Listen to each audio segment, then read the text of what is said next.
Imagine a world where every child has access to a classroom that is safe, modern, and inspiring. This isn't a distant utopia, it's the foundational promise of public education. Yet for many, this promise remains unfulfilled. According to UNESCO, over 260 million children are out of school. But the crisis runs deeper. Of those in school, a staggering 600 million fail to achieve minimum proficiency in reading and mathematics.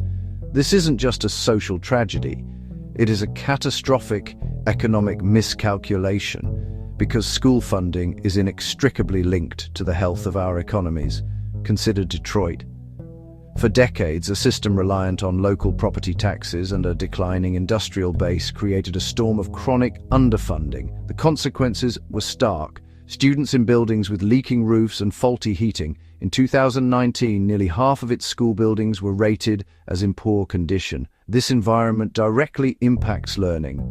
The city's graduation rate has historically lagged, with figures like 75% in 2019 sitting well below the national average of 86%. Each student who fails to graduate represents a loss of opportunity and a cost to the local economy. This is not just an American issue. In the wealthy province of Alberta, Canada, as the student population has grown, education budgets have failed to keep pace. The result, reported by the Alberta Teachers Association, has been a steady increase in class sizes, with some districts reporting classrooms over 35 students. To balance budgets, school boards have cut crucial programs and reduced support for students with special needs. Parents and educators argue this austerity approach is a short-term fix that risks long-term economic damage by failing to prepare the next generation. The cumulative effect of this neglect is predictable. It creates a pipeline from under-resourced schools to diminished life prospects. Landmark research has demonstrated a powerful causal link between the quality of a child's school and their future earnings and health. Students from poorly funded districts are significantly less likely to pursue higher education, limiting their access to skilled professions.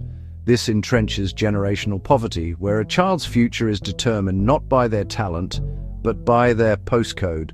The economic cost is immense, measured in lost tax revenue and increased social burdens. But when nations choose to invest in education, the narrative can be rewritten. This is about strategic investment in what economists call human capital. The World Bank states that education is one of the most powerful instruments for reducing poverty and inequality, laying a foundation for sustained economic growth. Well-directed funding translates into the building blocks of quality education, smaller class sizes, modern facilities, and robust professional development that empowers teachers. Look at Finland, a global benchmark for educational excellence. In the 1970s, Finland reformed its system, centering it on a single principle: equity. They committed to ensuring every public school was of the same high quality.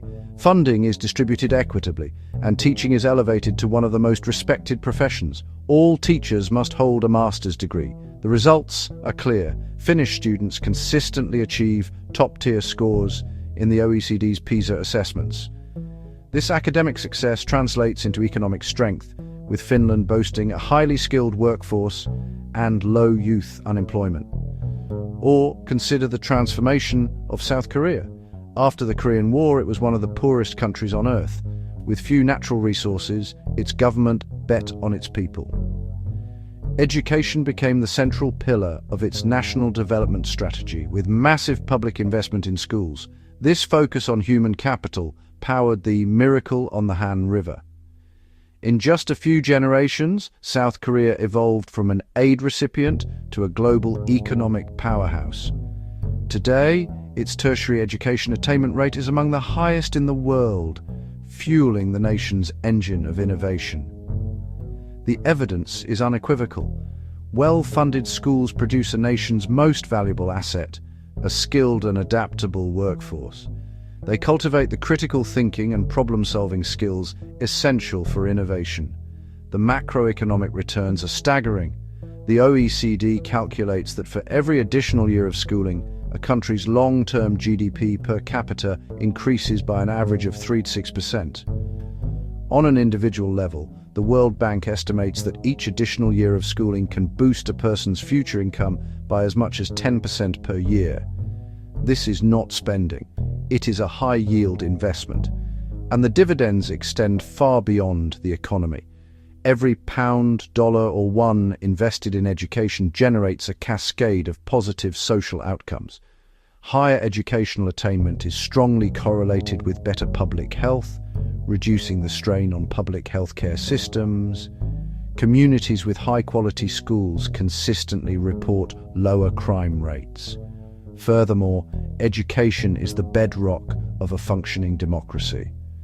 It fosters greater civic engagement, as educated populations are more likely to vote and participate in public discourse, creating societies that are not just wealthier, but fairer and more stable. So, when we talk about funding schools, we are not merely discussing budgets for buildings and books. We are architecting the future of our society. We are building the engine of prosperity and the foundation of a just world. An investment in education is a direct investment in a stronger economy, a healthier population, and a more engaged citizenry. It is the single most effective lever we can pull to unlock human potential. The choice is not whether we can afford to invest in education, but whether we can afford not to. To fund our schools is to invest in a brighter, more prosperous future for everyone.